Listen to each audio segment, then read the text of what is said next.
qué surgió la idea de incorporar a la malla curricular la materia de Derecho a la Integración? Eh, una experiencia eh, personal mía. Yo había sido invitado por la Comisión Europea. La Comisión Europea, después ya van a saber cuando hablemos de la estructura del proceso de integración europeo, pero la Comisión Europea es un poco el órgano ejecutivo del proceso de integración de la actual Unión Europea. Bueno, esa invitación tenía por objetivo una formación, tenía dos finalidades. Una era una formación en derecho comunitario y otra era conocer un poco las instituciones, ¿verdad? Conocer desde adentro, porque la invitación era para hacer un stage dentro de lo que entonces era la Comunidad Europea. Un segundito, voy a cancelar mi teléfono acá porque está sonando.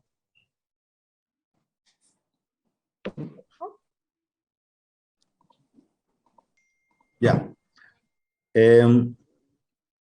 Bueno, en esa experiencia que fue importantísimo, porque siempre tuve la inquietud sobre los procesos de integración, tuve la inquietud de por qué la halal, por qué la LADI, por qué había fracasado, por qué si se hablaba de que eran procesos importantes para el desarrollo de los pueblos, esos procesos no estaban, digamos, no se habían desarrollado en la medida en que se esperaba, ¿verdad?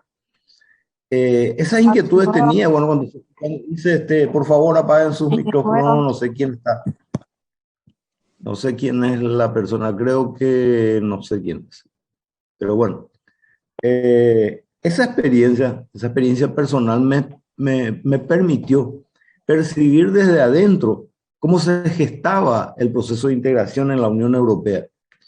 Cómo, sobre todo porque en ese momento todavía no había ingresado ni España, no había ingresado Portugal, no había ingresado Grecia. Entonces era un poco el periodo previo al ensanchamiento del proceso de integración europeo. Y claro, a mí me tocó estar en mercado interior, o sea, los departamentos que se encargaban del mercado interior. Eso significaba que estaba nada más y nada menos que dentro de los departamentos que iban a construir lo que sería para nosotros en el Mercosur un mercado común. En contacto directo con los protagonistas, porque estaban los representantes de los países, los profesores, los economistas, los juristas, constructores propiamente del mercado único, estaban allí. Y yo tenía siempre, comencé en la cátedra con la cátedra de Derecho Internacional Privado, eso hará 43, 44 años, no sé cuándo, ya perdí la cuenta de cuándo comencé como auxiliar de cátedra.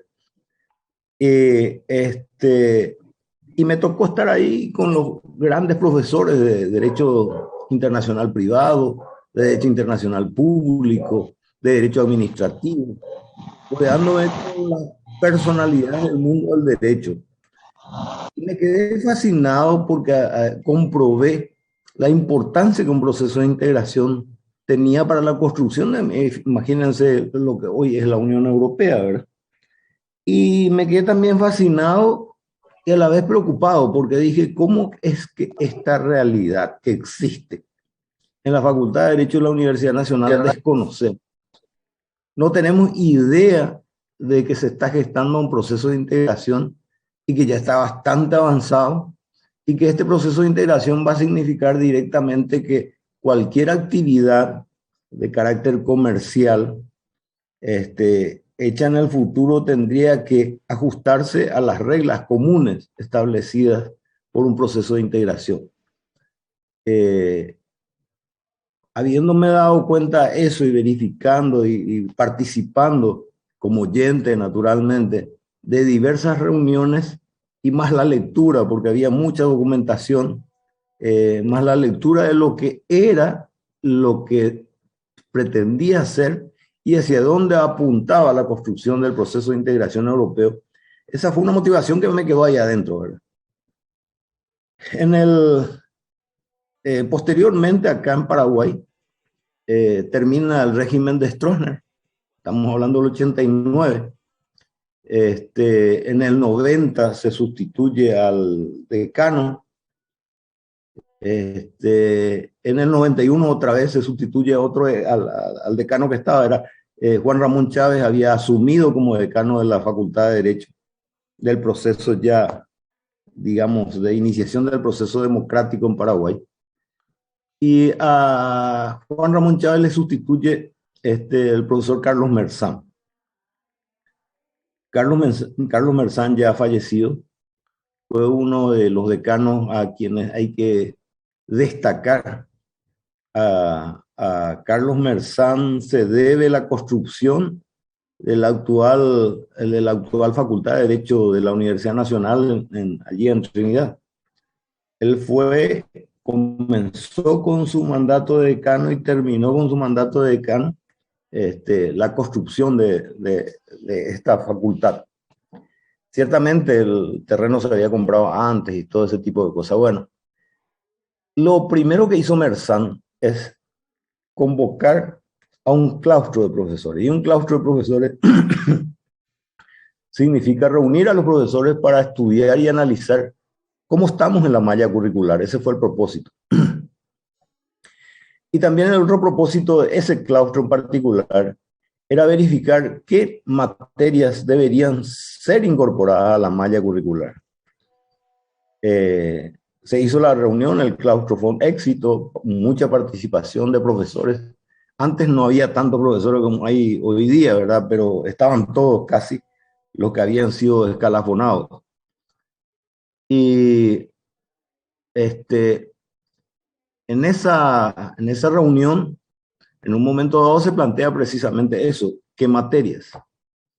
Y inmediatamente surgió la de Derechos Humanos, porque la Facultad de Derecho no tenía la cátedra de Derechos Humanos, no tenía ninguna disciplina que se refiriera a los derechos humanos. Y por supuesto que unánimemente, por el momento político que se veía, una apertura a la democracia, se aplaudió y se incorporó a la malla curricular de la Facultad de Derecho los derechos humanos.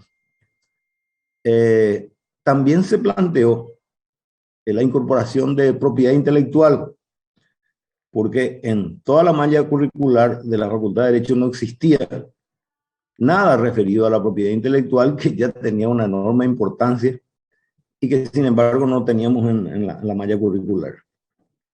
Posteriormente hubo una especie de silencio, entonces yo pido la palabra y planteo mis inquietudes en torno al hecho de que estábamos en la puerta de asumir un compromiso como Estado, incorporarnos a un proceso de integración como el Mercosur, y sin embargo no sabíamos absolutamente nada, el jurista, el abogado, el estudioso del derecho, no sabía absolutamente nada de lo que se estaba por gestar, o sea, lo que se estaba por construir.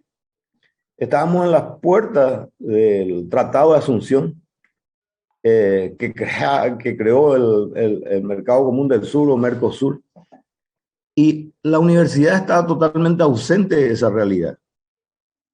Ausente significa no sabíamos lo que era un mercado común, no teníamos idea de los mecanismos que significaba estructurar un proceso de integración.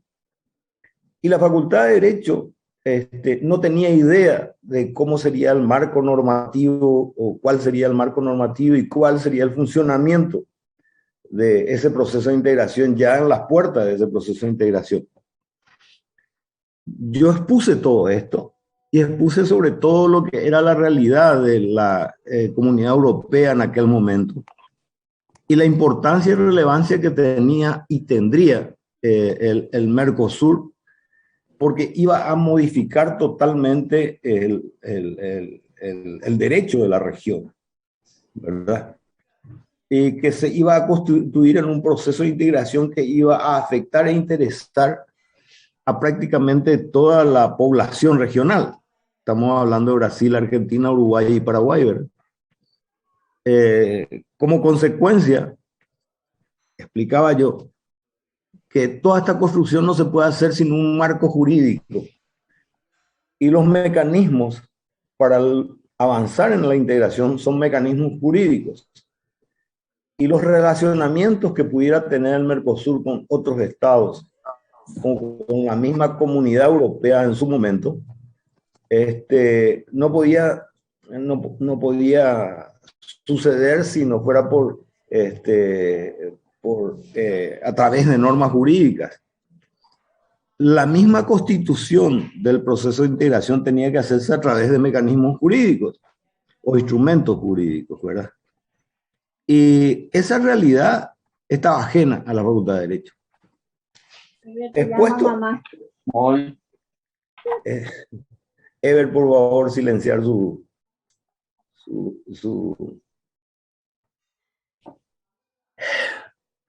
Ahí está. Bueno, esa realidad tenía que ser explicada, tenía que ser enseñada en la Facultad de Derecho. Y después de poner todo eso, yo dije que sería muy interesante que la facultad pensara en tener una cátedra de Derecho a la Integración o una cátedra de Derecho Comunitario, o que englobara en algún sentido estas ramas.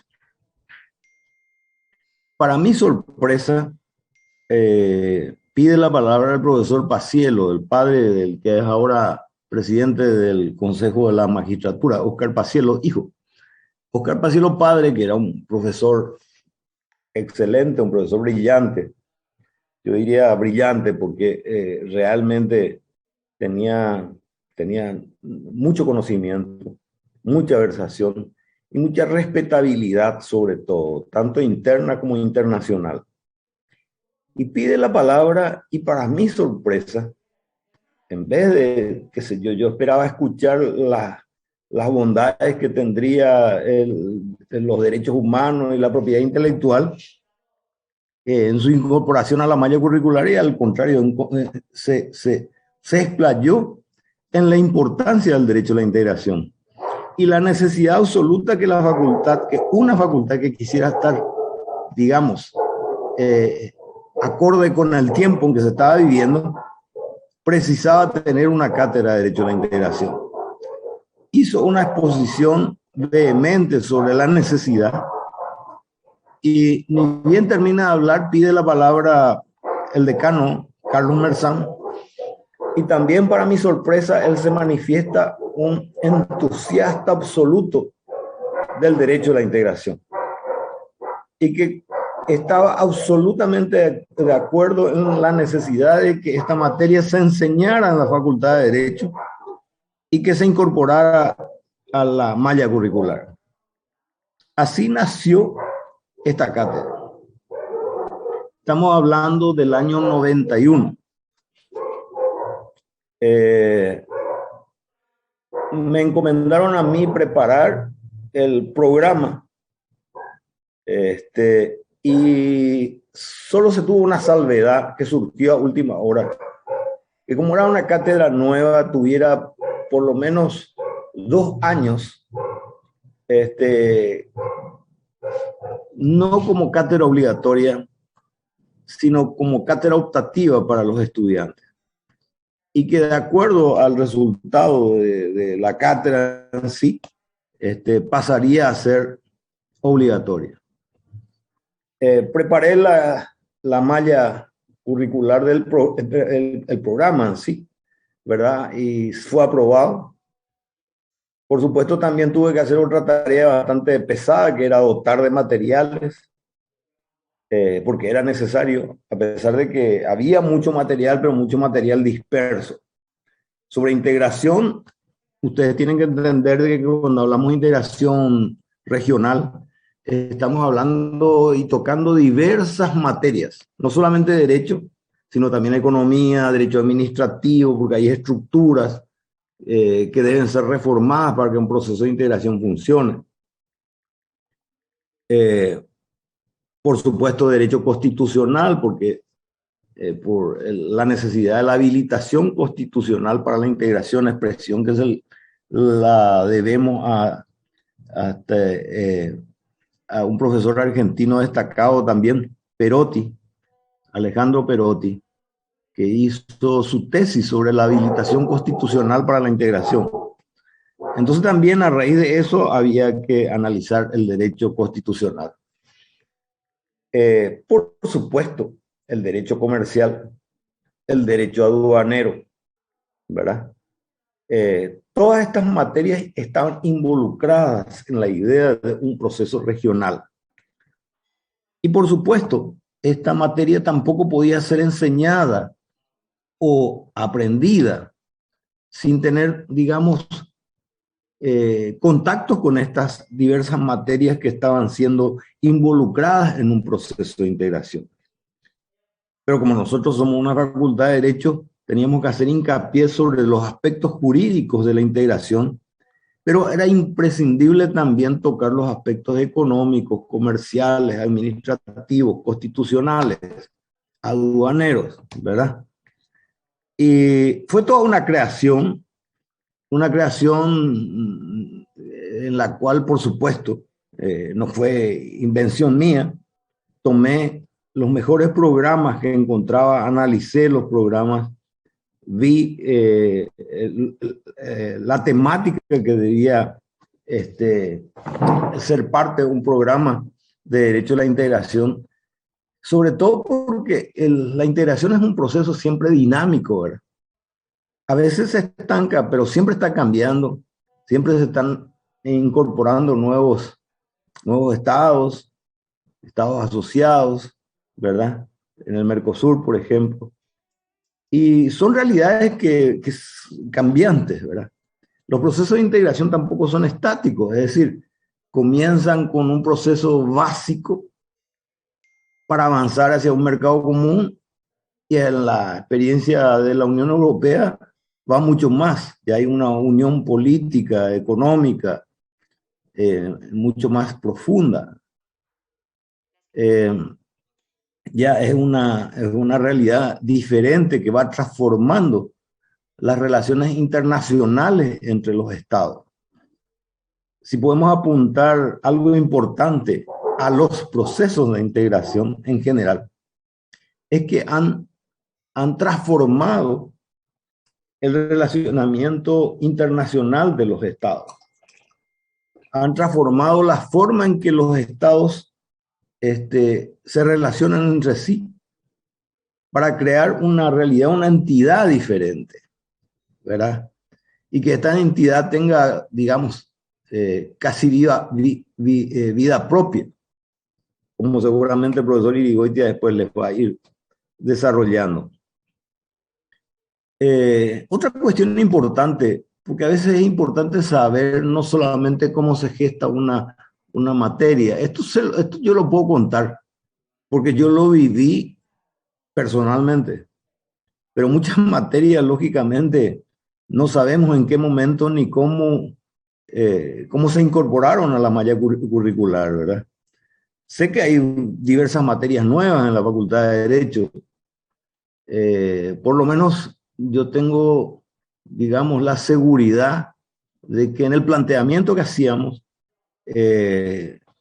lo que estábamos haciendo era enriquecer la formación del abogado, que no podía ignorar estas realidades. ¿Por qué? Porque tenía y tiene una gran repercusión en la vida cotidiana de cada uno de nosotros, ¿verdad? Bien, la otra cuestión es que con el tiempo me enteré a través de un estudio que hizo un profesor brasileño cuyo nombre no me acuerdo ahora, pero lo tengo presente, por lo menos visualmente lo tengo presente, pero no me estoy acordando el apellido, que me informó de que la Cátedra de Derecho de la Integración de la Facultad de Derecho de la Universidad Nacional fue la primera cátedra en América Latina en incorporar Derecho de la Integración a la malla curricular. Mucho después vendrán otras universidades muy destacadas, por cierto, ¿verdad?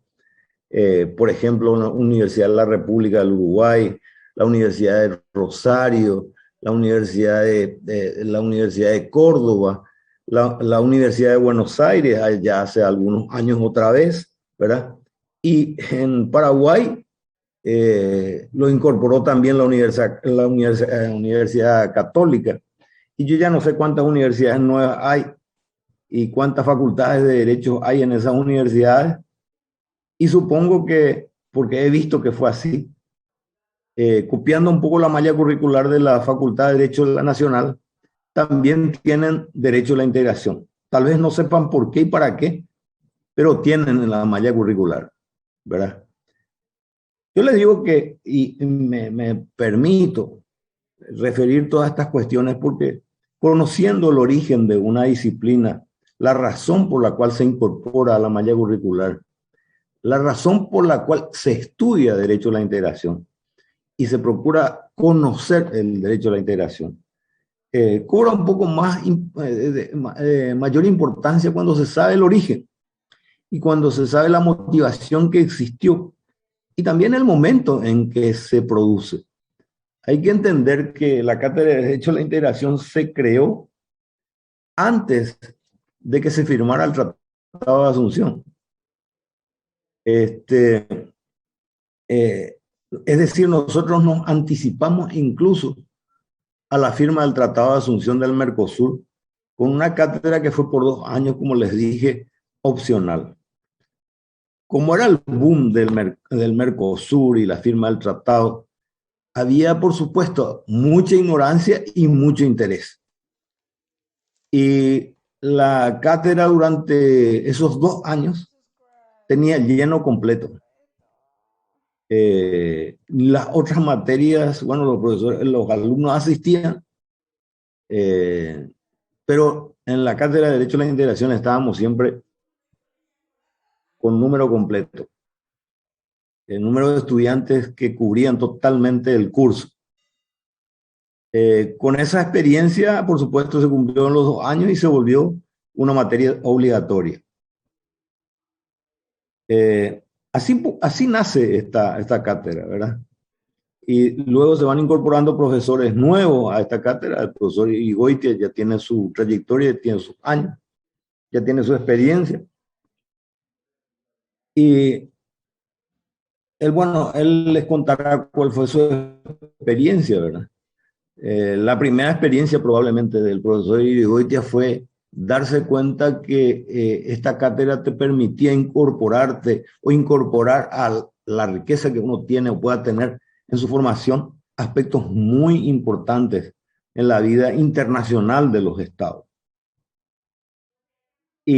Pero eso sería la parte, diríamos, más abstracta, lo más concreto y práctico, es que también te permite conocer a aquellos que mañana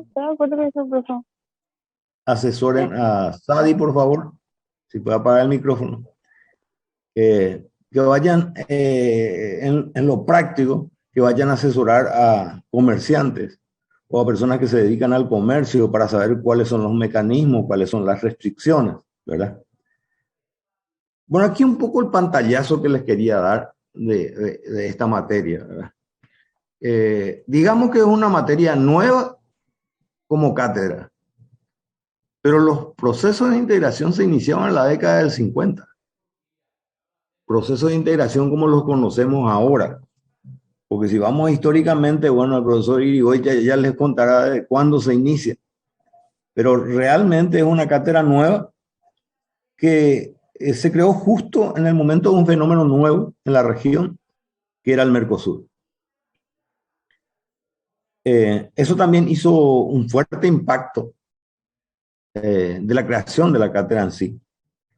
Y es lo que alimenta permanentemente el interés en esta disciplina. Y debemos sentirnos orgullosos como parte de la Facultad de Derecho de la Universidad Nacional de que hayamos sido la primera cátedra y que luego universidades tan importantes como las que yo mencionara, por supuesto en el Brasil hay numerosas cátedras de Derecho a la Integración también incorporadas al curso de grado actualmente, y numerosos profesores dedicados al derecho a la integración. a la cátedra de Derecho a la Integración. Curiosamente, en esta disciplina podemos encontrar profesores que tenían una formación en Derecho Internacional, pero también profesores que tenían formación en Derecho Administrativo. En la Unión Europea, muchos de los profesores de Derecho Comunitario, después va el paralelo entre Derecho Comunitario y Derecho a la Integración, lo derivamos también al profesor Irigoitia, porque finalmente queremos que él desarrolle todos esos aspectos, ¿verdad? Profesores de Derecho Administrativo, y ustedes se preguntarán por qué. Porque claro, para estructurar un proceso de integración, una de las cosas que se hace es reordenar la competencia atribuida a ciertos órganos y dotar a ciertos órganos de ciertas facultades y poderes. Y eso es administrativo puro. Entonces allí se explica el por qué una buena cantidad de profesores de Derecho a la Integración son profesores de Derecho Administrativo, o como base tenían ser profesores de Derecho Administrativo. Por supuesto, hay otros, como el caso nuestro, estábamos en la Cátedra de Derecho Internacional Privado, y hay, por supuesto, personas que están vinculadas al derecho internacional público que desarrollan también la materia de derecho a la integración. Una de las grandes dificultades era el material bibliográfico. El material bibliográfico era abundante en materia de derecho comunitario. Digamos que el derecho comunitario es un poco más específico, el derecho a la integración es un poco más amplia. Cuando hablamos de derecho a la integración estamos hablando del derecho que se genera en la Unión Europea, pero también del derecho que se genera en el Mercosur, cuyas estructuras son diferentes y después van a ver por qué son diferentes, ¿verdad? Esta situación que se crea, ¿verdad?, de analizar las estructuras de los procesos de integración es bastante interesante, porque entonces uno puede entender por qué el Mercosur adopta el sistema que adopta, por qué la Unión Europea adopta el sistema que adopta, y después vienen los desafíos de los procesos de integración.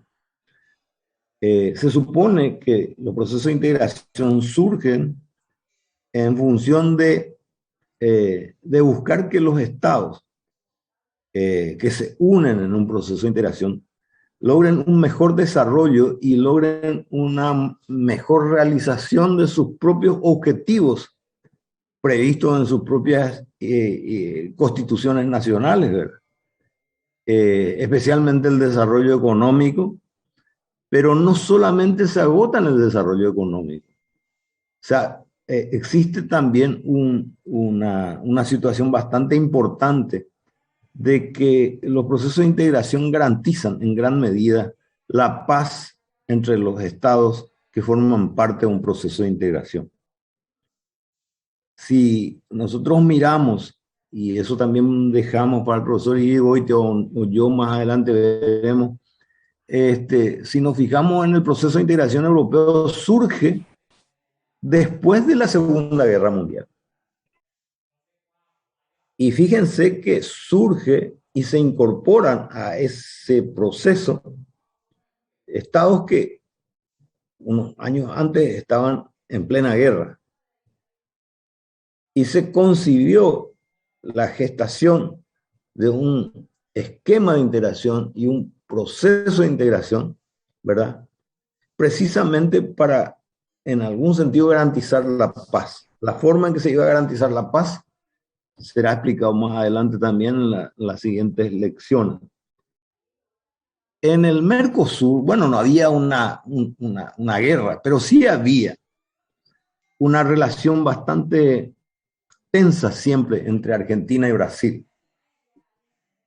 Y Paraguay era una especie de péndulo entre el protagonismo de uno y otro estado. Lo mismo ocurría con Uruguay, por ejemplo. Y la garantía para la paz en este caso en realidad era que habiéndose desprendido los estados de regímenes dictatoriales, de regímenes militares, autoritarios, pues apostaran por la democracia y por el progreso de la democracia.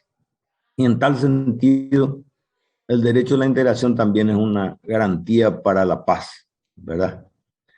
Esto no quiere decir que la paz esté siempre, la paz siempre está, hay que protegerla, hay que cuidarla, hay que pelearla, porque ningún Estado está exento de tener problemas, a veces a través de sus gobernantes, ¿verdad? El mejor ejemplo que podemos poner es Venezuela con Maduro, ¿verdad? Venezuela que llegó a ser parte, ya veremos bajo qué circunstancias llega a ser parte Venezuela del Mercosur, y que está suspendido en este momento. Y Venezuela, que era uno de los países más ricos de América Latina, que tenía, digamos, que tenía un desarrollo económico muy importante y hoy está destrozado. El Mercosur no consiguió llegar a tiempo, tal vez, o no llegó en las circunstancias que pudiera influir para que este tipo de cosas no sucediera. Pero el proceso de integración regional nuestro ha permitido que estos estados, Argentina y Brasil, tuvieran una relación más fluida, más familiar, que esa desconfianza que existía anteriormente entre los dos estados especialmente, se fuera flexibilizando, ¿verdad?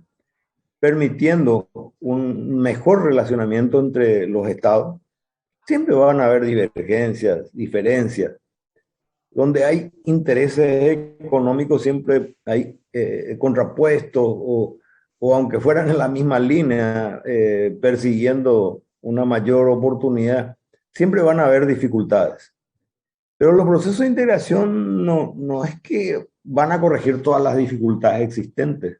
Lo que va a hacer un proceso de integración es buscar los mecanismos para que estas dificultades sean superadas y realmente el gran objetivo que es el desarrollo económico, se logre, ¿verdad?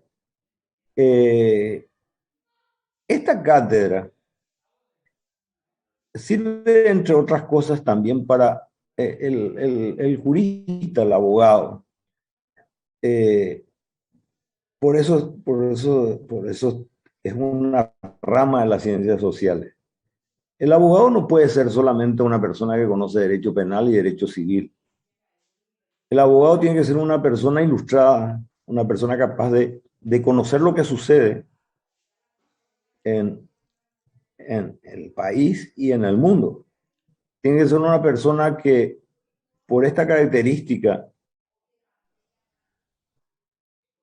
de ciencias sociales, necesita alimentarse de toda cuestión que se vincula al derecho o los fenómenos internacionales que ocurren permanentemente. Si un abogado es solo abogado porque tiene el título y porque, digamos, llegó al título, ¿verdad? Y conoce un poco de derecho, ese no es un abogado. Ese es un remedio de abogado. Un abogado tiene que tener una muy buena formación y tiene que tener muy buen conocimiento. El título de abogado representa algo muy importante, porque en la imagen que proyecta un abogado está también la imagen que las personas tienen de esta profesión.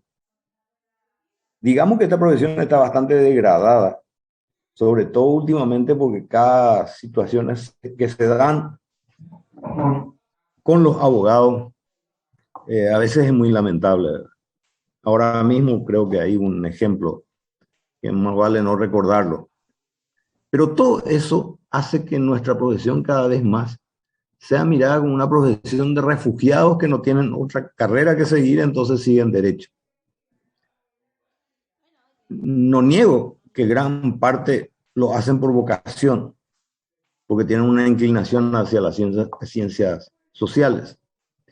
Y a los que no lo tengan, les diría que por lo menos tengan el compromiso de estudiar, el compromiso de leer, el compromiso de formarse. Y esta cátedra de Derecho a la Integración también permite eso, porque al estar en contacto con diversas disciplinas, materias, incluso materias no jurídicas, como lo del derecho comercial, bueno, como el comercio internacional, ¿verdad? O con la economía misma en algún sentido. Esto le permite al abogado tener una mayor formación, una mayor solidez en el ejercicio de su profesión y en la representatividad que como abogado fuera a tener. Así que yo, a ser parte de esta materia, de que se interioricen de esta materia y que ayudados por los profesores de la cátedra, puedan ustedes al culminar este curso tener una idea de qué se trata el Mercosur, de qué se trata la Unión Europea, cuáles son los otros procesos de integración que están apareciendo. Bueno, hasta aquí quisiera llegar yo. Quisiera dejarles en mano de lo que pasa. Ah, sí, ya estoy viendo ahí. Le voy a dejar con el profesor Irigoitia. Guillermo, yo tengo que apretar qué cosa para cederte el... Yo estoy con el micrófono abierto, doctor. Mm. Si me confirmás que me escuchan. Sí, sí, sí.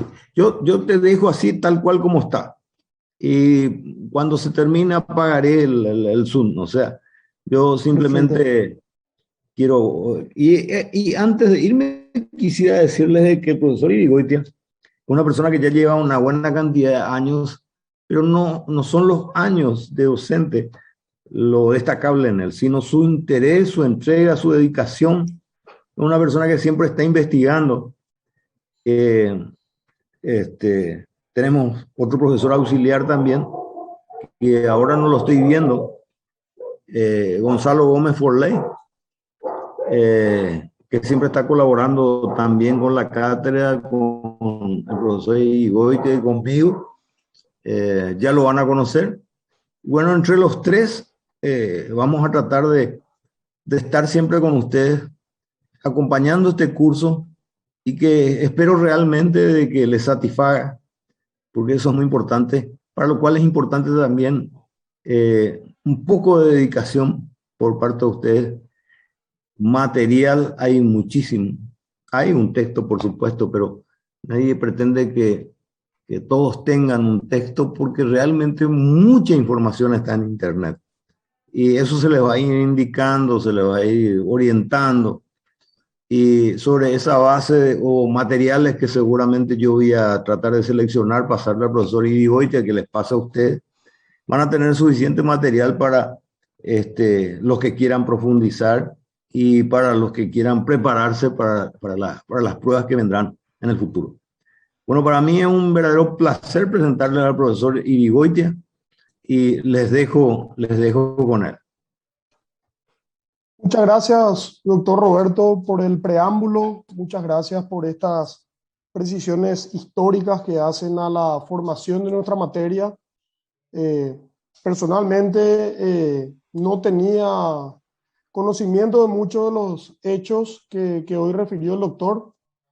A mí me gustaría tomar esta introducción del doctor como punto de partida también. Comentarles que el profesor Roberto es profesor titular de la cátedra. Ahora me retiro porque vas a hablar de mí. Bueno, le dejo. Buenas noches. Gracias, doctor, por favor, las órdenes. Entonces, comentarles que él es profesor titular de la cátedra. Ya les comentó él que es propulsor de la creación de esta materia en nuestra universidad y bueno, y con muy buen criterio la universidad la incluyó en la malla curricular en un momento histórico importantísimo porque estábamos ante el advenimiento de la democracia, el final de la dictadura y el auge de los procesos de integración. El doctor Roberto es además titular de la Cátedra de Derecho Internacional Privado y también es un conocido autor de numerosos libros, no solo en esta materia, sino también en Derecho Internacional Privado, también en derechos que hacen, por ejemplo, a defensa del consumidor, en propiedad intelectual, y también fue, entre otras cosas, eh, eh, árbitro, miembro del Tribunal Permanente de Revisión del Mercosur, que es el órgano de solución de controversias que tiene el Mercosur. Realmente tenemos la suerte de contar con un profesor titular que conoce a la materia y conoce a las instituciones, no solo del Mercosur, sino también de la Unión Europea. Conoce de primerísima mano a catedráticos de clase mundial. Él es considerado uno de ellos también. En lo que es el ambiente de la Unión Europea ha sido citado e invitado numerosas veces a coloquios. En fin, es realmente una persona que nos puede aportar mucho en esta materia. Y nosotros con el profesor Gonzalo estamos ya, personalmente estoy desde el año 2012 y el profesor Gonzalo está desde el año posiblemente 2013 o 2014 acompañando la cátedra. Es comparativamente muy poco tiempo, pero para nosotros este camino fue realmente un privilegio y una enorme oportunidad de aprender, ¿verdad? De aprender enseñando. Habiendo dicho esto, me gustaría entrar un poco ya en materia, con las disculpas del caso, porque hubo alguna desprolijidad. Yo entiendo que iniciaron el semestre hace varias semanas. Nosotros no fuimos notificados, o al menos la notificación no llegó a destino final. Por ende, no habíamos cuadrado esta clase virtual la semana pasada ya. Eh, Ustedes saben que está cambiando la malla curricular, lo saben ustedes de primera mano. Y bueno, eso a veces trae aparejado alguna desprolijidad. Nosotros venimos enseñando siempre en el séptimo semestre con 4 horas semanales y bueno, ahora también lo estaríamos haciendo en el octavo semestre con 3 horas semanales, con la vicisitud que comentó el doctor de que son horas seguidas.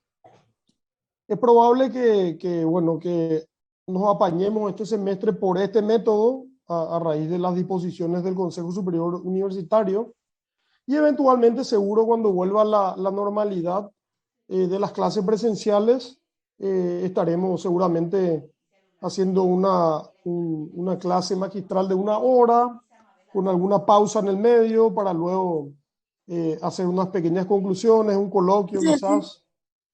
Entonces, es así la situación que nos toca transitar. El año pasado era difícil acostumbrarse a la clase virtual. Lo normal era la clase presencial y entrar en esta vorágine era realmente un desafío. Yo creo que hoy estamos ya muy acostumbrados al formato virtual, al formato que obviamente tiene sus pros, pero también tiene sus limitaciones con respecto al formato tradicional. Igual es interesante, es disruptivo. Hay gente que dice que todas las ciencias avanzaron en los últimos 100 años y que la docencia venía usando prácticamente los mismos métodos con alguna ventaja tecnológica quizás, como el proyector, pero venía usando un método bastante similar ya desde tiempos inmemoriales. Quizás esto sea un un aliciente para incorporar nuevas metodologías, pero también quizás nos sirva para valorar y para categorizar el concepto ya que teníamos de docencia, ¿verdad? Tradicional, de clase presencial, que en mi opinión y en la de muchos docentes es irreemplazable también el contacto humano. El año que viene ya veo que vamos a tener quizás el desafío de desacostumbrarles a ustedes o a los que vengan en el sexto semestre del 2022 a ir de vuelta a la clase presencial, a hacer ese ejercicio de tomarse el tiempo para los traslados, a estar atentos, a estar todos dentro de un mismo lugar, de un mismo recinto. Y seguramente eso va a costar un poco, así como costó el año pasado, este formato. Quizás hagamos ya algunas cosas de forma híbrida, lo veremos en los próximos meses. De momento este va a ser el formato, este va a ser el canal, vamos a estar trabajando con esta plataforma de Zoom y con el profesor Gonzalo y con el titular de la cátedra, el doctor Roberto, vamos a estar compartiendo lecciones y materiales de la cátedra. Entrando ya en la cátedra, eh, voy a compartir mi pantalla. Antes de eso, les pido que si tienen alguna consulta sobre el punto, si hay alguna duda en lo que haya dicho el doctor Roberto o en lo que yo vaya diciendo, con toda confianza, abren el micrófono y hacen la pregunta. Lo que les pido es que después de eso sí silencien el micrófono para seguir el hilo de la clase. No solo para no distraernos a nosotros, sino para no distraer a los compañeros también.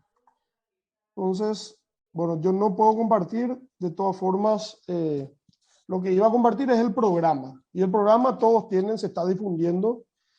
Es el programa que vamos a estar usando, el que se venía usando en años anteriores. La única diferencia es que la carga horaria varió. Por lo demás, vamos a tener 2 exámenes parciales, seguramente por la plataforma Classroom. Lo más probable es que sean de selección múltiple. Luego vamos a tener trabajos prácticos. Lo más probable es que sean grupales y que sean desarrollos de las lecciones. Vamos a partir seguramente el curso en 20 grupos y vamos a asignarle una lección a cada grupo y cada grupo tendrá que desarrollar la lección, la bolilla y también preparar una presentación. Aclarando que la presentación no es copiar y pegar texto y darle un formato de PowerPoint o de Prezi. La presentación tiene que tener contenido esquemático, tiene que tener también un respaldo, obviamente, en texto, pero tiene que aludir a esquemas, a ideas, a conceptos ya más complejos y más compuestos. Y por último, el examen final, que lo más probable que sea formato vía Classroom también por el tema de disposiciones del Consejo Superior Universitario. También están 10 puntos de bonificación, que son criterios eh, también que vamos a tener ahí muy en cuenta la participación, la presencia. Doctor, Sí, adelante. a partir de nuestra promoción hubo un cambio en la malla curricular y en nuestro sistema de evaluación. Nosotros ya no contamos con los 10 puntos de bonificación. Solamente contamos con 2 parciales y Sí, un trabajo práctico. En total, el proceso sería de 50 puntos y el examen final de 50 puntos también, para que correcto. tengan en Bueno, cuenta. muchas gracias por Doctor, esa y salvedad. otra Sí, consultita. sí. ¿Cuándo aproximadamente estaríamos rindiendo el primer examen parcial? Porque en el calendario académico, según lo que nos marca, tendría que ser dentro del periodo, o sea, desde el 13 al 27 de septiembre nos marca. Sí, bueno, está claro que no va a ser antes del 27 de septiembre por las razones obvias que acabo de exponer y en dirección académica ya están al tanto de eso. Pero no te preocupes, eso es subsanable y vamos a entrar en materia. Son 10 lecciones, afortunadamente están todas concatenadas, ustedes van a sentir que damos vueltas siempre por los mismos conceptos, pero lo vamos a ir viendo por aristas diferentes. Entonces, con esa Ok, aclaración doctor. Ok, gracias, con ok. esa aclaración de la Gracias, gracias. compañera, podemos ir entrando ya en materia. El derecho a la integración, como dijo el doctor, es una rama del derecho que estudia a los procesos de integración y entendemos por procesos de integración, por poner ejemplos, al Mercosur y a la Unión Europea. Existen numerosos procesos de integración. El Mercosur y la Unión Europea no son los únicos, pero sí son los más paradigmáticos. El primero, porque nos atañe como país, porque somos parte del Mercosur, y el segundo, porque es el proceso de integración más antiguo y que ha tenido un grado de desarrollo y un éxito, por poner un término, más palpable y tangible. Entonces, esta rama del derecho, el derecho a la integración, es una rama que estudia procesos de integración, estudia las instituciones de esos procesos. Por ejemplo, el Mercosur tiene el Tribunal Permanente de Revisión, tiene el Parlasur, tiene el Consejo de Mercado Común, tiene la Secretaría General. Esas son las instituciones. La Unión Europea, por su parte, tiene el Parlamento de la Unión Europea, tiene el Tribunal de Justicia de Luxemburgo de la Unión Europea, tiene la Comisión Económica Europea, en fin, tiene sus propias instituciones también. Entonces, esta rama estudia los procesos, sus instituciones y las normas derivadas de las mismas. Por ejemplo, un laudo emanado de un tribunal permanente de revisión o una recomendación de una comisión o, por ejemplo, una directiva de alguna institución del Mercosur. Bueno, esa sería la norma derivada de estos procesos. Los procesos obviamente tienen su fuente originaria, por ejemplo, el Tratado de Asunción, que es del 26 de marzo de 1991, es la fuente originaria del Mercosur. Es el instrumento jurídico que da vida al Mercosur, que después fue modificado por algunos protocolos como el de Brasilia, el Europreto, el de Olivos, que iremos viendo. Y luego están las fuentes secundarias, ya que son el cúmulo de normativas que emanan de esta fuente primaria. La materia, derecho a la integración, es una materia novel comparativamente con respecto a otras. La primera experiencia integradora en el mundo ocurre en la posguerra en Europa con la Comunidad Económica del Carbón y del Acero. Aquí 6 países que son Francia, Italia, Gran Bretaña, Bélgica, Luxemburgo y Holanda se unen para poner en común en una comunidad el carbón y el acero, que no eran 2 insumos cualquiera, no eran 2 commodities cualquiera, eran lo que se necesitaba en ese momento de la posguerra para reconstruir Europa, que estaba devastada. Estábamos ante la implementación del Plan Marshall, que después vamos a profundizar un poco más de qué es, y ellos necesitaban acero para reconstruir Europa, porque el acero tenía un componente importante en la construcción y también en la industria, y necesitaban carbón, pero no era el carbón vegetal que usamos nosotros aquí para hacer asado y demás, sino que era carbón mineral. Y era un combustible que las industrias usaban por excelencia en esa época.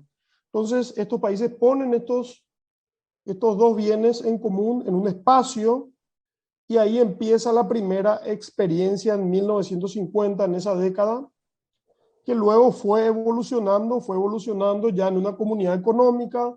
Luego la energía atómica también, ellos crean la Euratom, y va evolucionando. Después tuvimos el Tratado de Roma, el Tratado de Maastricht, la Constitución Europea.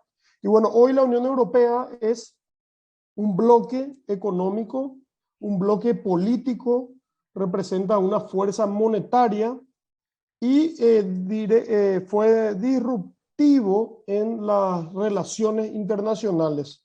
Antes hablábamos de un mundo bipolar, de un mundo donde estaba el eje occidental con Estados Unidos en la cabeza y el eje soviético con la Unión Soviética. Eso desaparece como esquema ya definitivamente con la caída del muro de Berlín, y empieza el mundo de bloques económicos, dentro del cual la Unión Europea pasa a jugar un rol protagónico.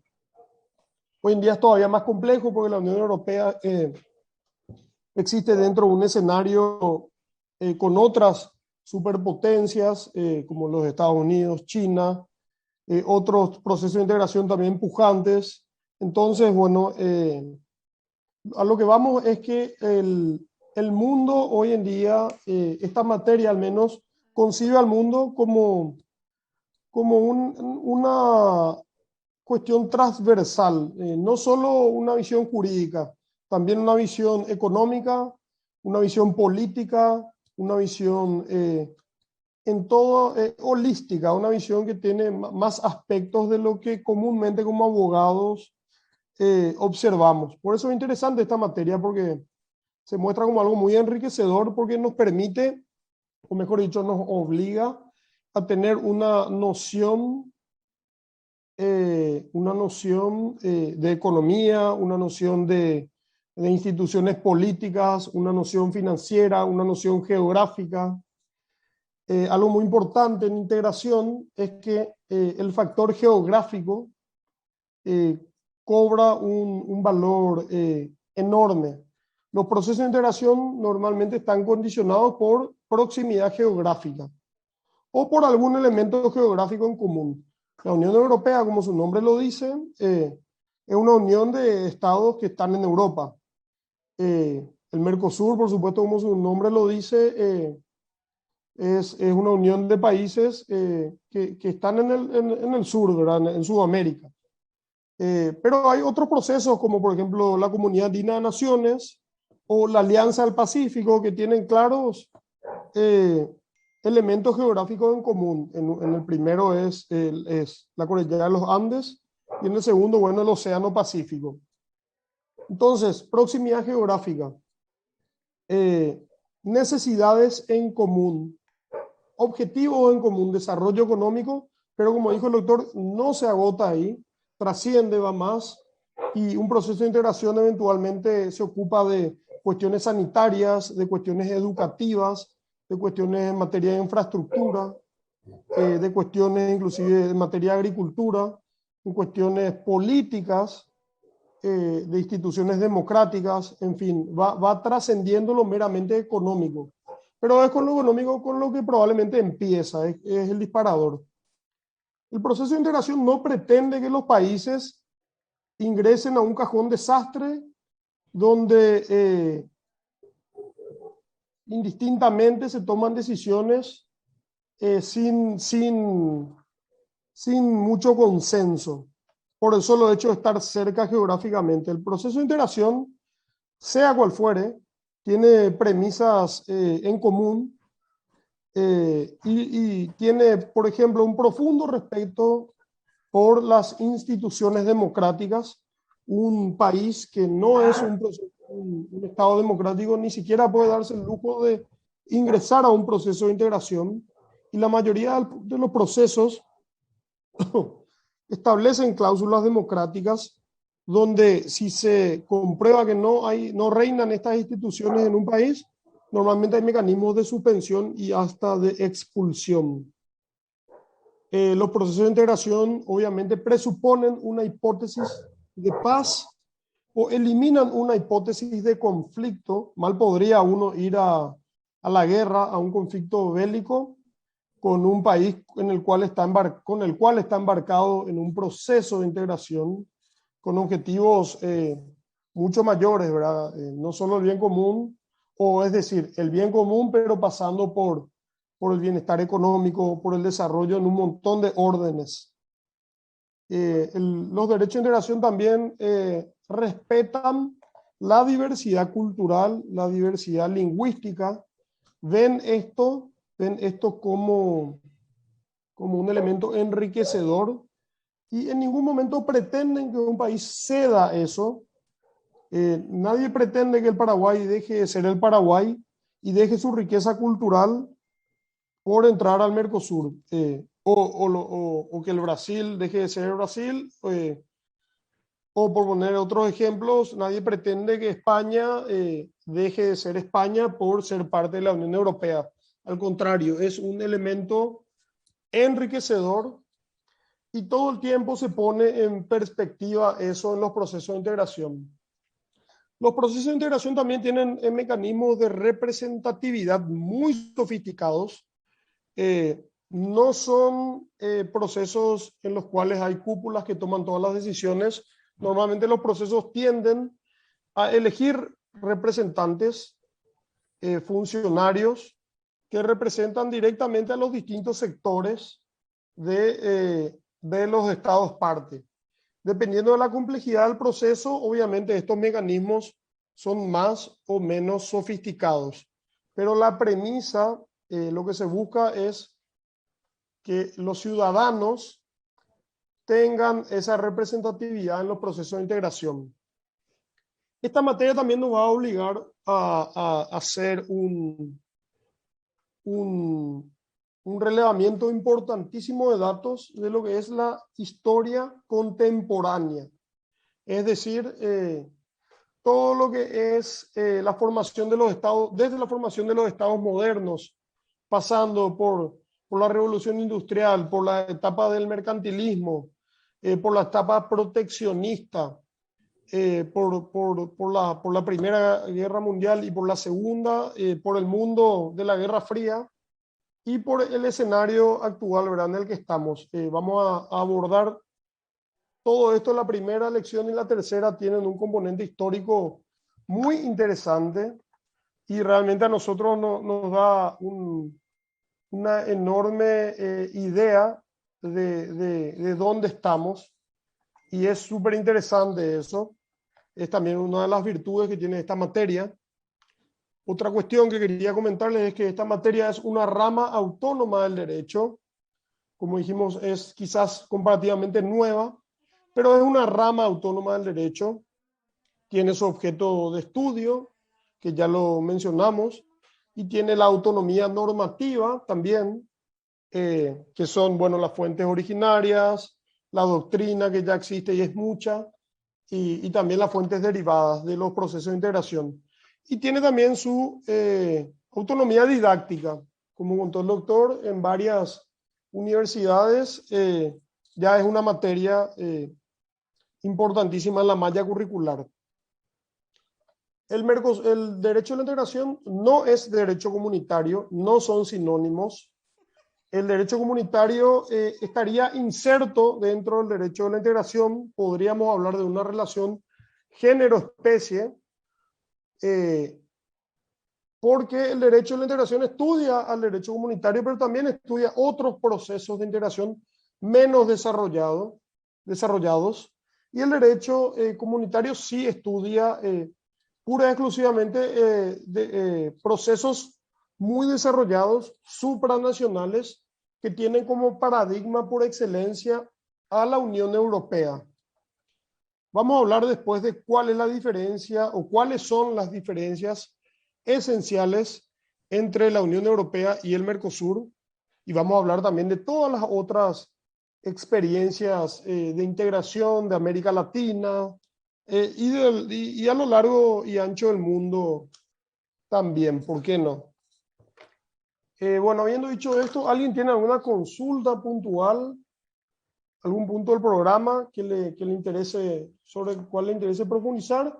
¿O seguimos con esta visión estructural un poco de lo que es la materia?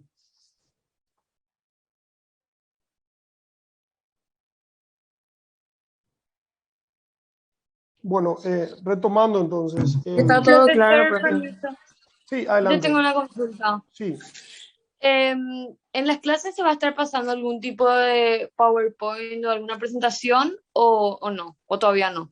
Sí, normalmente nosotros para cada clase, hoy era un poco bienvenida, preámbulo, establecimiento también de parámetros, pero cada clase nosotros venimos con una presentación que es un poco un apoyo que tiene contenido y compartimos eso con todos a través del delegado.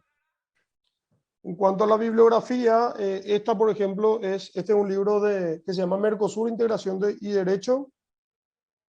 Es del titular de la cátedra de la autoría y es un libro muy interesante. Van a encontrar en la biblioteca de la facultad, y también parcialmente le podemos ir pasando extractos porque no se está editando últimamente y tenemos la autorización del titular para hacerlo.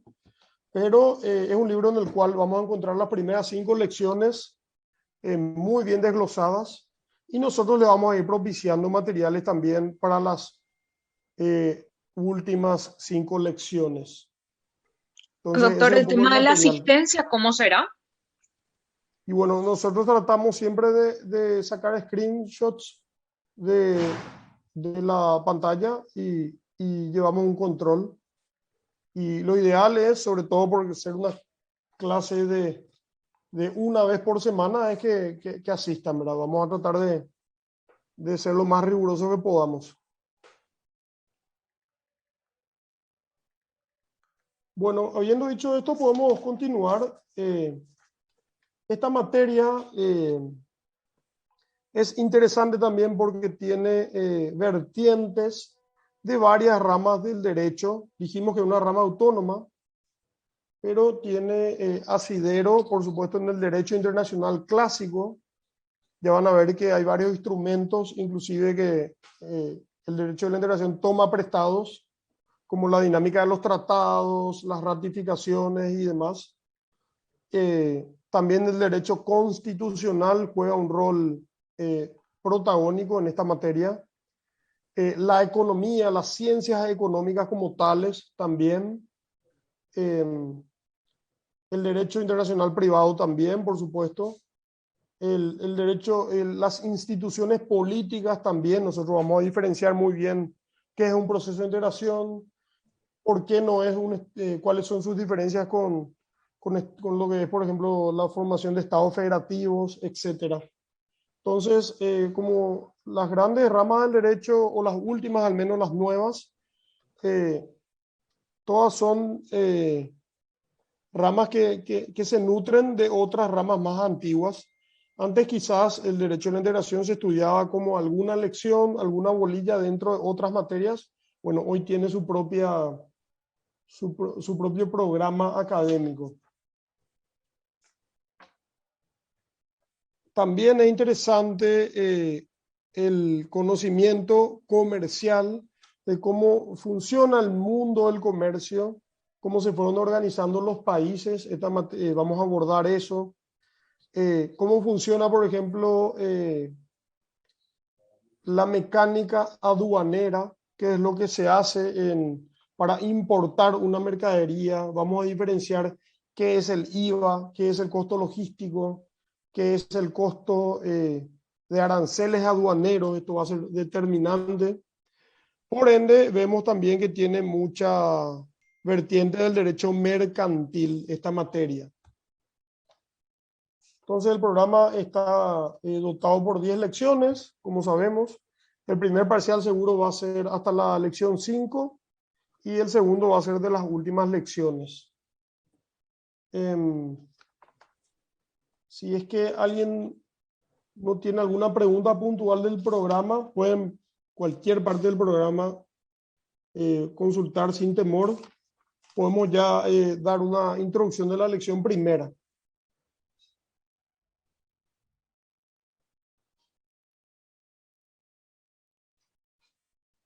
Entonces, bien, ya fuimos hablando de muchos puntos de la lección primera. Ya hablamos de lo que son los presupuestos y elementos condicionantes para la integración. ¿Cuáles son los presupuestos?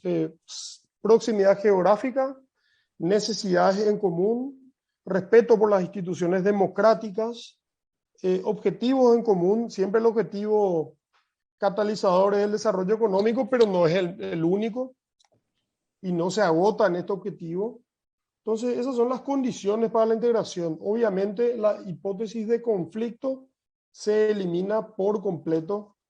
Esta es una materia que nos permite a nosotros ver al Estado como un potencial, al Estado vecino como un potencial socio y no necesariamente como un adversario. Esta es una de los grandes aportes de la materia, no solo a la ciencia jurídica, sino al devenir de las relaciones diplomáticas. La ciencia diplomática también nutre mucho al derecho a la integración. Me había olvidado de reseñar eso. Entonces, bien, esta materia tiene una justificación política, económica, social y jurídica, como dice el programa. Bueno, ya habíamos explicado cuál es la justificación jurídica. La justificación social, obviamente, lo que se persigue es mejorar las condiciones de los ciudadanos a través primero del desarrollo económico, pero luego abordando otras aristas.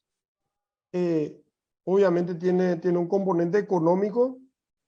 Y bueno, la justificación política es muy interesante. Vamos a hablar de lo que son, de cómo los estados, que teóricamente tienen constituciones, que son las cartas magnas y las leyes supremas de cada estado, ceden atribuciones y ceden soberanía en función a otros procesos en los cuales participan otros estados. Entonces, eh, esta particularidad política de cesión de competencias que presenta esta materia es totalmente nuevo para un estudiante de Derecho. Cuando hablemos después de lo que es una pirámide de Kelsen, que admite un orden supranacional que está inclusive por encima de la Constitución, es un poco confuso y disruptivo porque uno supone que la pirámide de Kelsen siempre tiene la Constitución arriba. Y bueno, y aquí hay instituciones que un poco en la práctica discuten eso. Bueno, hicimos también un poco de historia, vamos a profundizar más, pero como preámbulo les comento que el derecho a la integración inicia siempre hubo anhelos integracionistas. Por ejemplo, en Sudamérica siempre existió el sueño de hombres como San Martín, Artigas o Bolívar, de crear una patria grande o patrias un poco más extensas en territorios. En aquel momento era para hacer frente a la corona española. Hoy en día, bueno, esos anhelos mutaron y lo que se busca es de repente enfrentar flagelos como la pobreza, como el subdesarrollo, pero tenemos en común todavía la idea de unirnos con países que tienen proximidad geográfica, independientemente de las diferencias culturales que puedan tener, en pos de un desarrollo armónico y con un andamiaje jurídico, económico, muy interesante que propicie eso.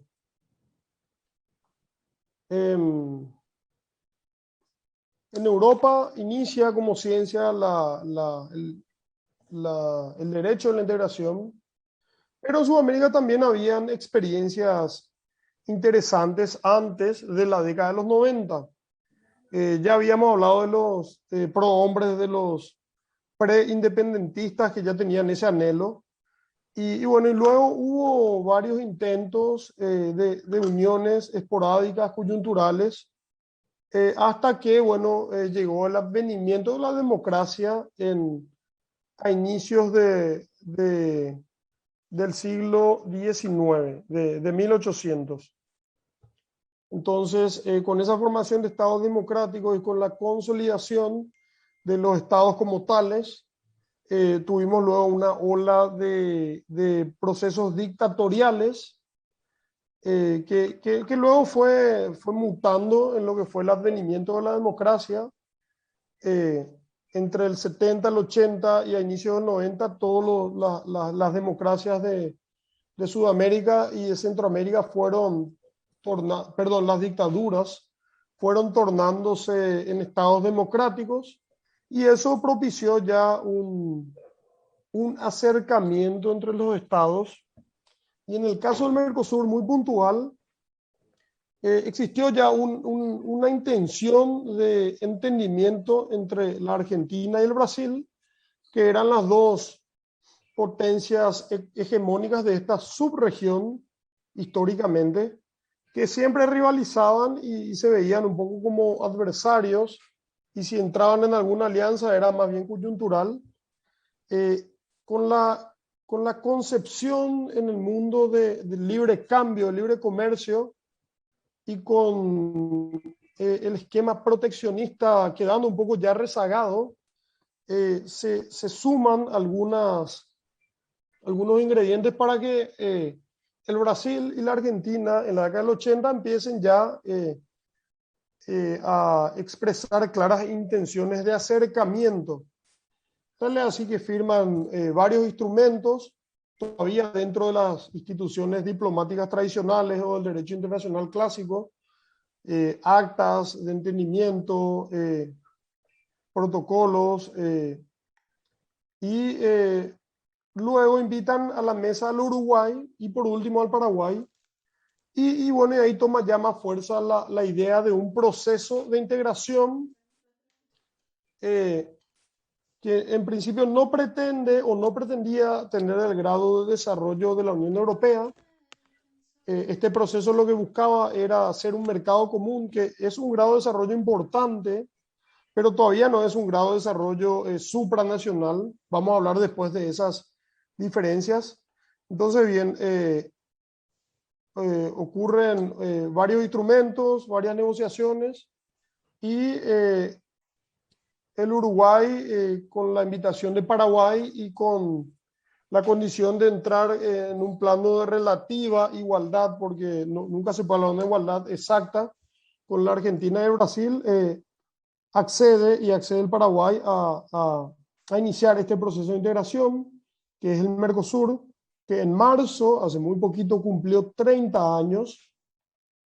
Y bueno, inicia un 26 de marzo con el Tratado de Asunción, que es nuestra fuente originaria, que da origen al proceso. Y es un proceso que tiene ya 30 años, como dijimos. Uno podría decir, es muchísimo, es un proceso que no arroja resultados palpables. Podría tener cierto escepticismo, pero yo les digo que 30 años, por supuesto, es un periodo de tiempo enorme en la vida de una persona, pero en el devenir de las relaciones diplomáticas, en la formación de los estados, en la formación de los procesos de integración, es un periodo bastante corto, por decirlo de una forma relativa y poniendo en perspectiva esto. No olviden que la Unión Europea necesitó 70 años para llegar al grado de desarrollo que tiene hoy, y hablamos de países con una tradición institucional mucho más robusta que nuestros países. Entonces, poniendo en perspectiva, el Mercosur ha hecho aportes. Obviamente todavía es un proceso que no ha alcanzado sus objetivos principales, sus objetivos primarios. Nosotros pretendemos ser un mercado común y esto es muy importante que lo recuerden porque es pregunta de examen. Recién somos una unión aduanera imperfecta. Ya vamos a hablar luego de los grados de desarrollo, de los grados de desarrollo o los tipos de procesos de integración que existen. El más básico es la zona de libre comercio, que se celebra con un tratado de libre comercio o con un acuerdo de libre comercio. Luego está la unión aduanera, que ya implica una zona de libre comercio, un arancel externo común, una política arancelaria común también con respecto a terceros, un código aduanero, por supuesto, macro. Y luego está el mercado común, que a eso suma todavía más características. Y por último están ya los procesos supranacionales, que implican una unión política, económica, monetaria, una consecución plena de las 4 libertades, una concepción de ciudadanía, en fin, vamos a ir hablando también de eso. Yo no les quiero abrumar, todavía voy tirando conceptos y nociones del programa de forma preliminar. No se preocupen si todavía no se entiende del todo, vamos a profundizar punto por punto, eso pueden estar tranquilos. Otra cuestión importante de esta materia es que el mundo en la mitad del siglo pasado deja de ser proteccionista y empieza a volcarse hacia una concepción libre cambista o libre comercial, por lo menos en Occidente, y eso también propicia un esquema que beneficia el comercio internacional y a su vez la creación de instituciones de instituciones que empiezan a arreglar estas transacciones, como los acuerdos GATT, que vamos a hablar después de eso. Y fue como un escenario también que terminó coadyuvando para la llegada de esta rama del derecho y de estos primeros procesos de integración. ¿Alguien tiene alguna idea de lo que es el proteccionismo?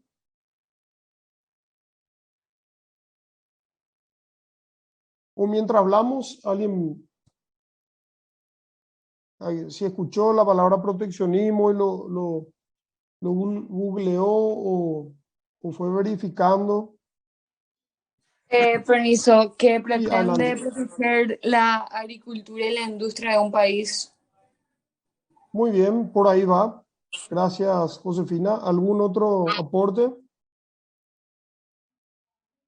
Profesor, ¿barreras proteccionistas dijiste o cómo sería? No, o sea, un Estado proteccionista. Yo busqué también, Ya. doctor. Implica barreras también, implica barreras. Por ahí va Busca también. proteger la producción nacional. Busca proteger la producción nacional. Perfecto, correcto. ¿Algún otro aporte?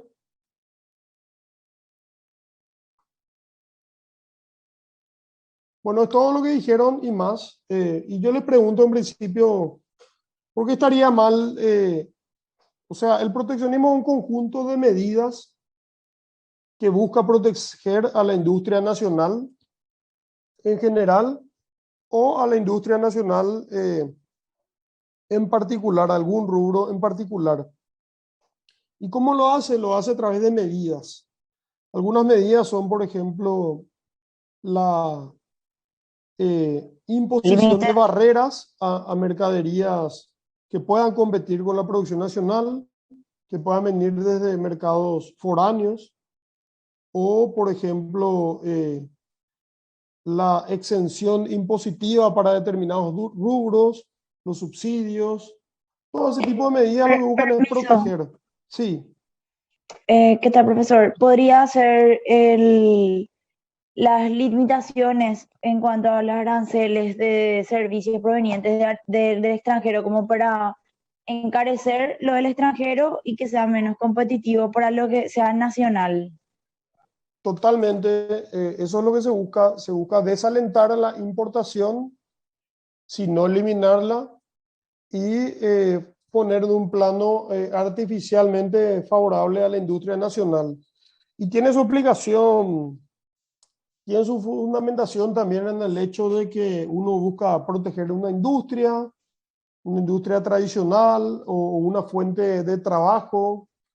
Entonces, esa era la concepción del mundo, eh, básicamente hasta la primera mitad del siglo pasado. Las instituciones medulares de todos los estados tenían esta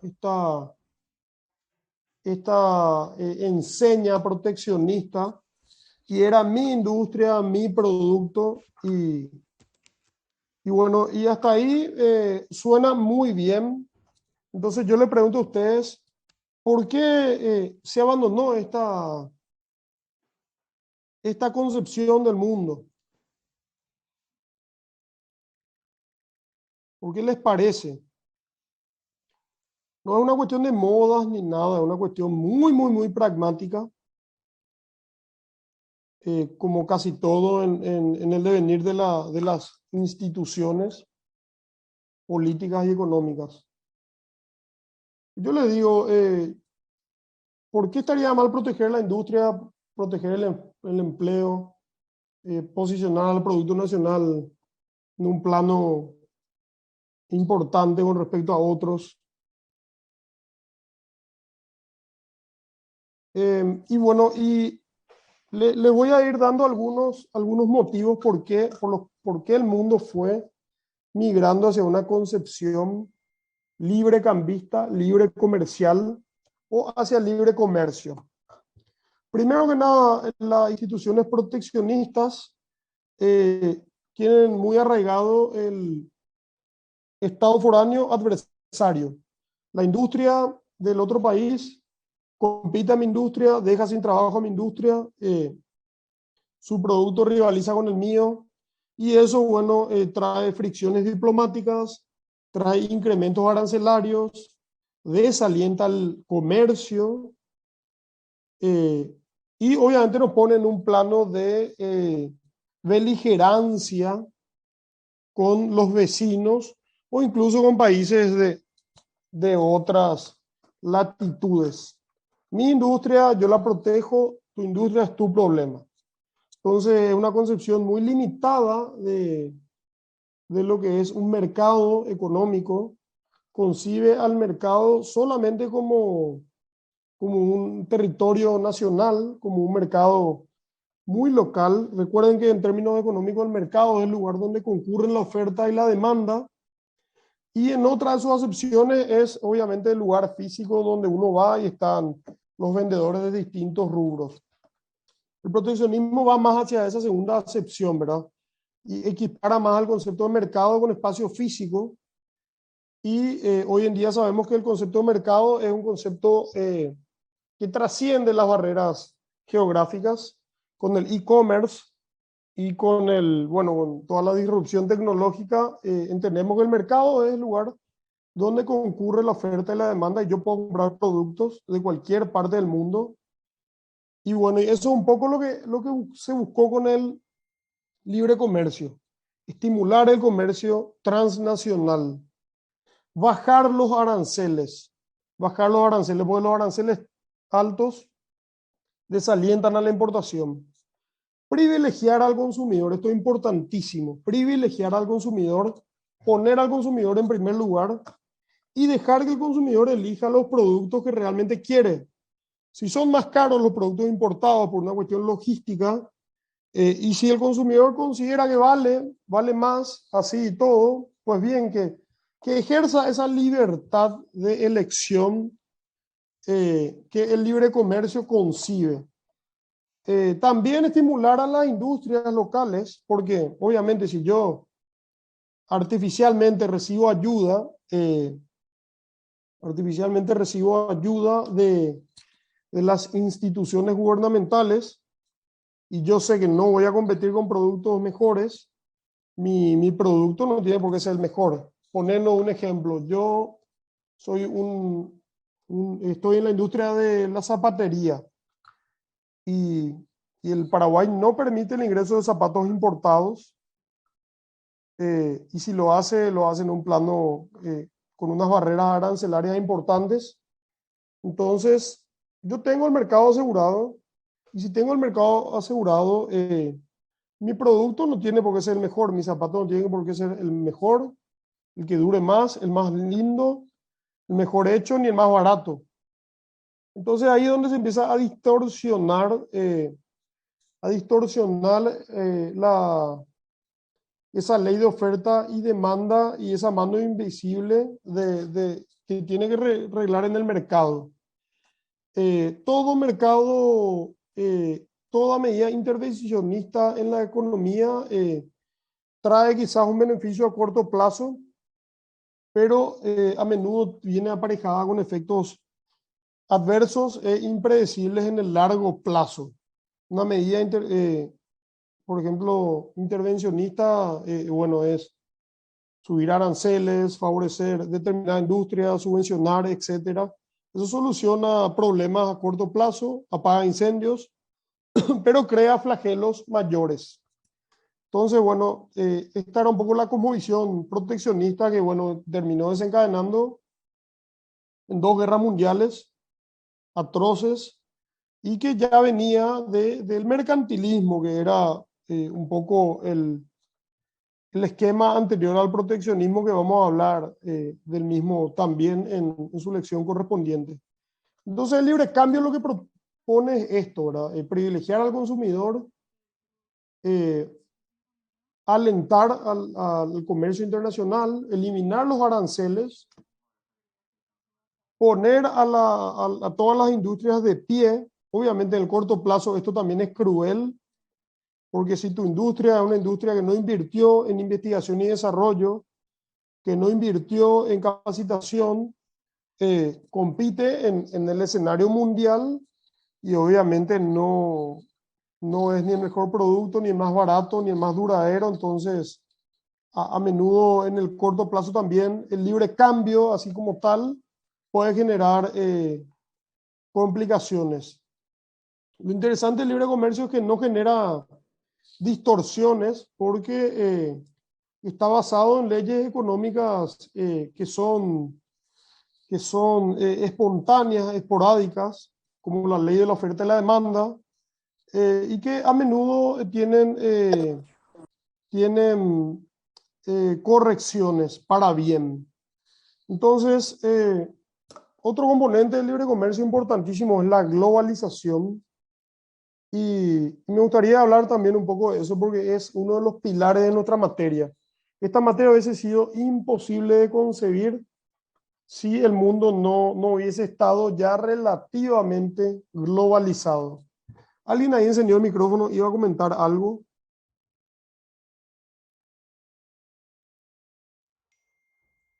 Bueno, les lanzo una pregunta.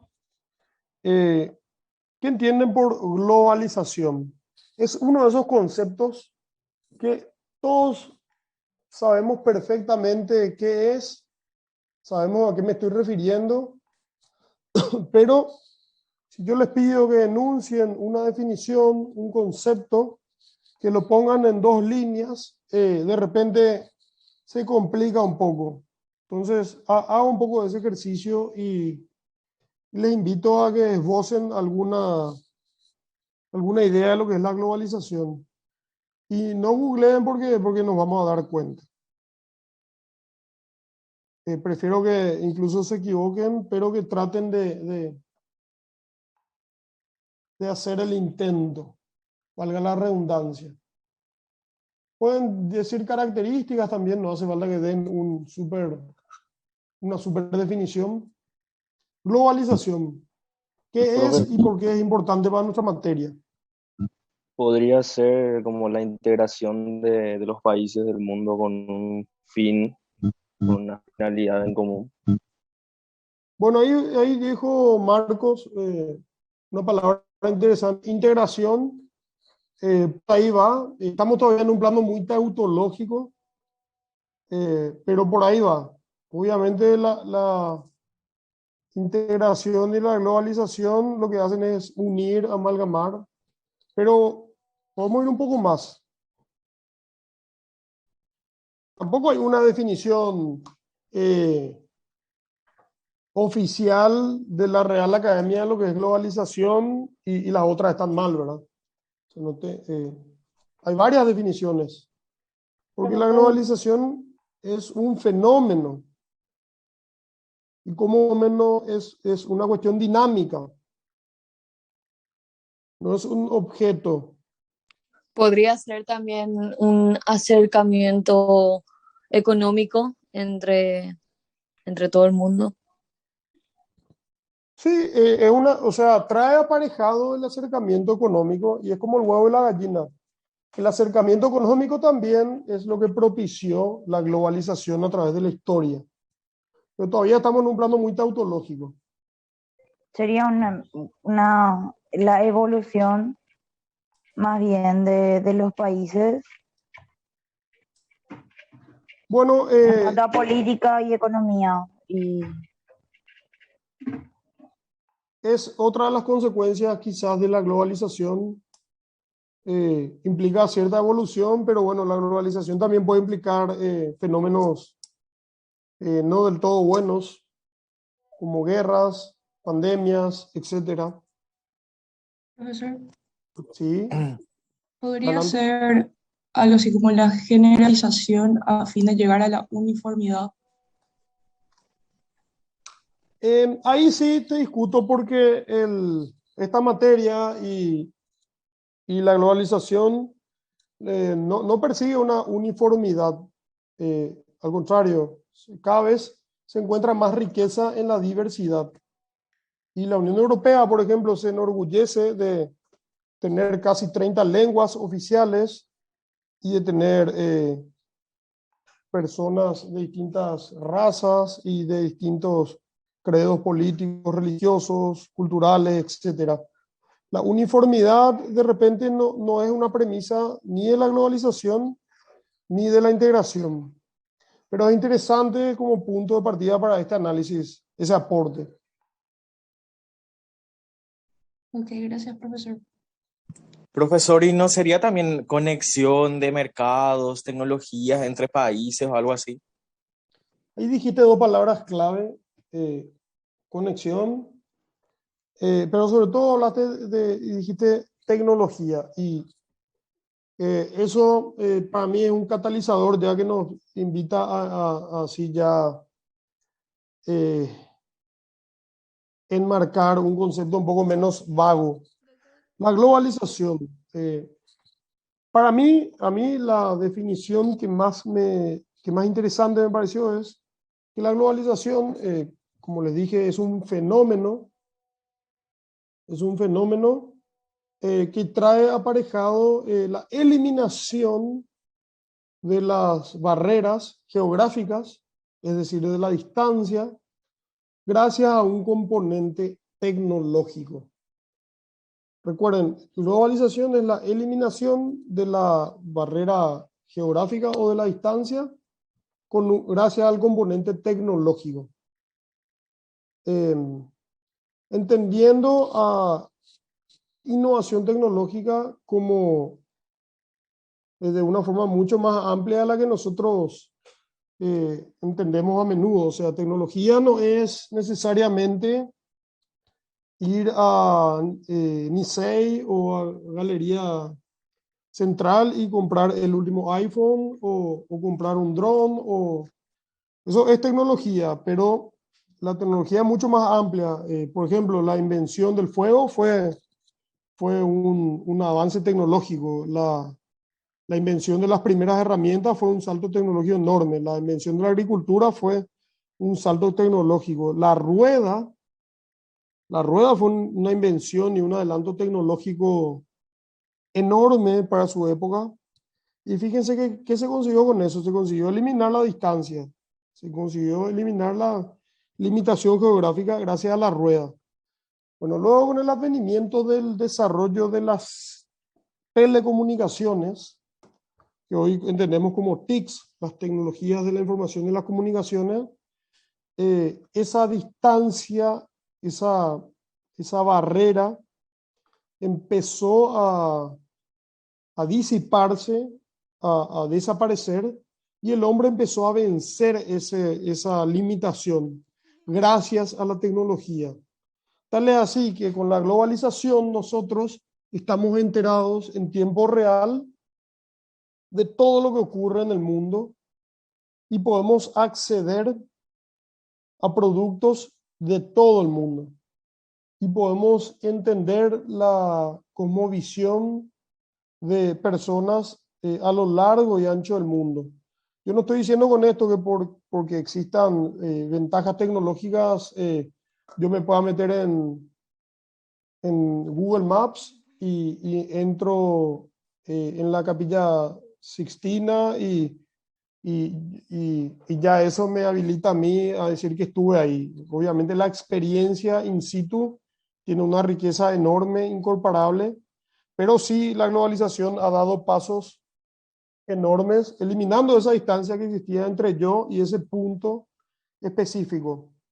Lo mismo ha hecho con todos los adelantos tecnológicos en materia de logística, al servicio, por supuesto, del e-commerce y el Internet. Ha permitido a los consumidores de todo el mundo optar por productos de todo el mundo. Obviamente eso es el lado lindo de la globalización. El lado malo está, justamente, no necesito referirme mucho, la pandemia es un ejemplo directo de la globalización. Antes existían pandemias, eh, pero no con esta velocidad. Y recuerden que ya existían justamente porque el mundo ya estaba globalizado. O sea, la gripe española fue una pandemia que tardó 4 años en dar vuelta al mundo y algún tiempo más en irse, porque el mundo ya estaba globalizándose. No era un mundo de repente globalizado como el que concebimos hoy, pero ya era un mundo en el cual habían personas que conocían los 5 continentes, antes era impensable, había comercio estable, rutas comerciales, había intercambio de mercaderías, de personas. Entonces, bueno, eso generó, por ejemplo, una pandemia.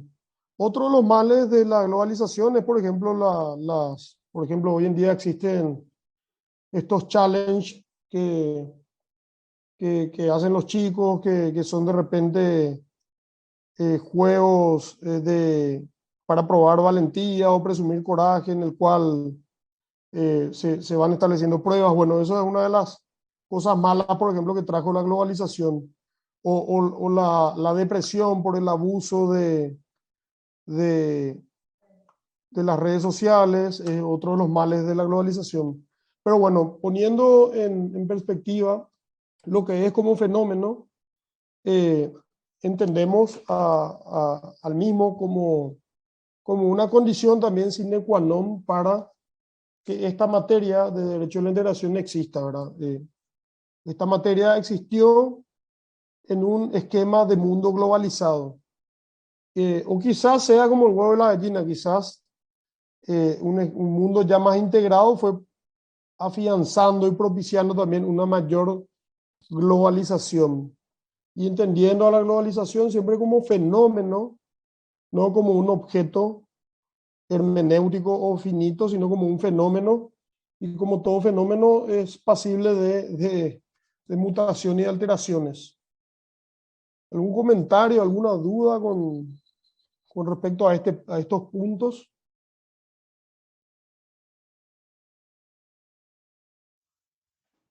Entonces, bueno, esto no persigue una uniformidad mundial. Lo que busca es justamente, tampoco busca nada porque es un fenómeno esporádico, pero lo que hace sí como resultado es traernos una amalgama enorme en todos los órdenes comerciales, gastronómicos, de entretenimiento, etcétera, en productos, por supuesto, de todo el mundo. Otro de los temas muy interesantes de esta materia es, bueno, habíamos hablado ya de lo que es el esquema de globalización, es el esquema de un nuevo orden mundial. Nosotros hoy nos encontramos ante un nuevo orden mundial con respecto al que hubo en la época de la Guerra Fría o en la época anterior, donde todavía no estaba en la formación de los estados modernos y estábamos en una Europa distribuida en distintas monarquías. Y antes, obviamente, vino el feudalismo y antes la Edad Media. Bueno, hoy estamos en un nuevo orden mundial que implica un funcionamiento de bloques económicos que luego trascienden y tienen ya cuestiones políticas, cuestiones de todas las índoles y órdenes en común.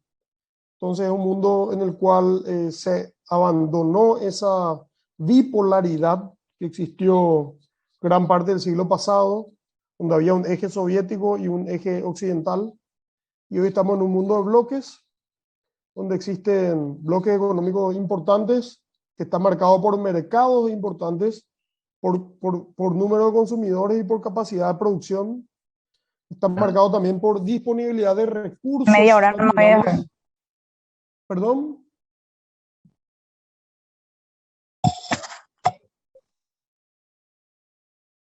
Entonces, estamos en un nuevo orden mundial en el cual no existen dos protagonistas, sino que hay un concierto de naciones y un concierto de bloques. La Unión Europea aquí, el grupo del NAFTA, que es Estados Unidos, Canadá y México por acá. Estados Unidos también tiene sus políticas independientes. Por allá está Rusia como una potencia importante siempre, emergente, muy rica en recursos.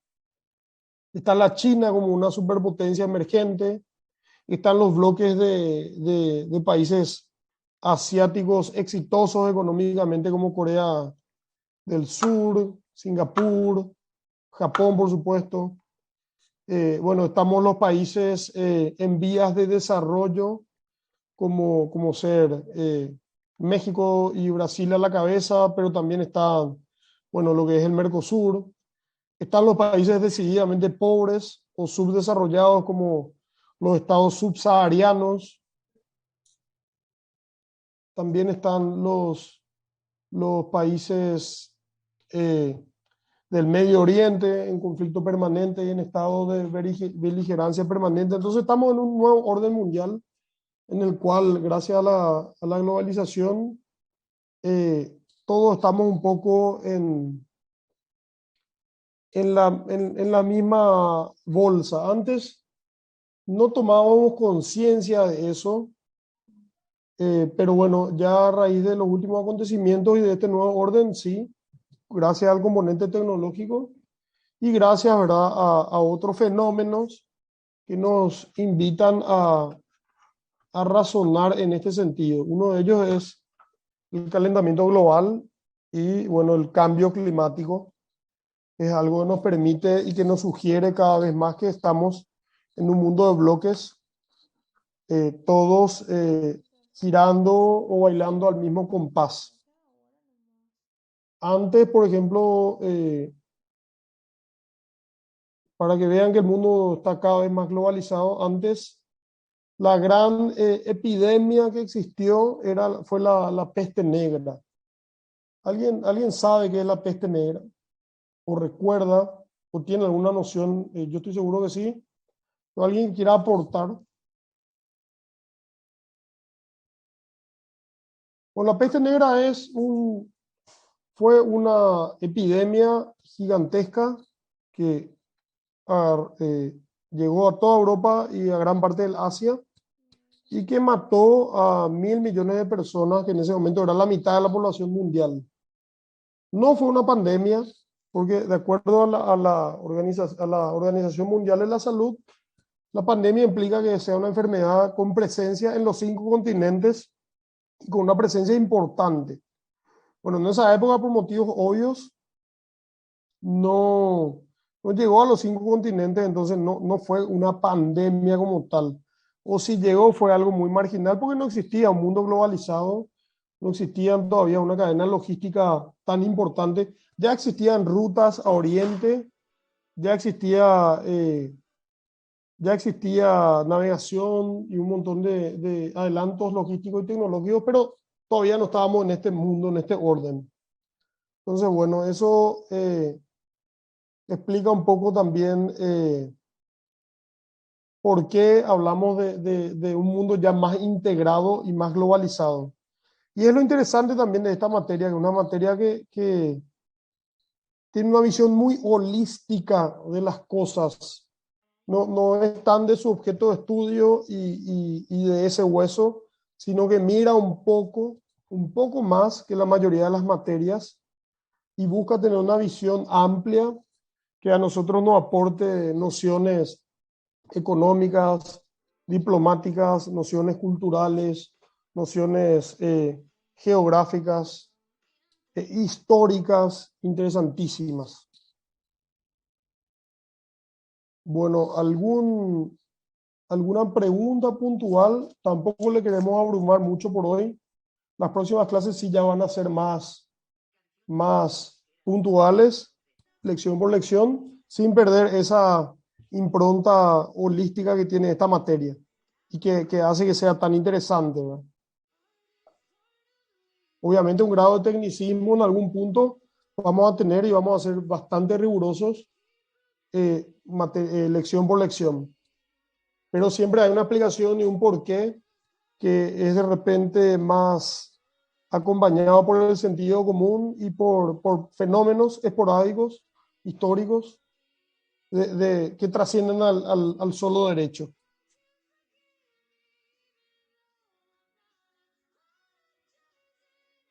¿Alguna consulta puntual?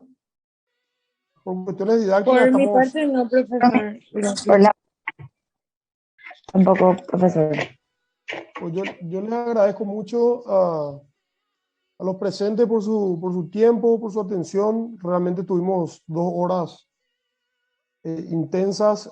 Yo aprendí mucho en la primera hora y bueno, espero haber aportado algo en la segunda. Y vamos a ver la forma de que esto sea cada vez más y más ameno, con respaldo, con cuestiones más de actualidad. Y también vamos a tener que entrar en lo que es doctrina de esta materia, en lo que es teoría. Tenemos que tratar de poner lo mejor de nosotros porque 3 horas es mucho tiempo para estar frente a un monitor. Pero bueno, es un poco el desafío para este periodo académico. Yo le agradezco mucho al doctor por la introducción y por la invitación y por la oportunidad siempre que nos brinda a todos de seguir aprendiendo esta materia. Me pongo a disposición, ya estuve en comunicación hoy con Lucas y con Nicolás, entiendo que son los delegados, así que vamos a ir canalizando todo lo referente al semestre con ellos.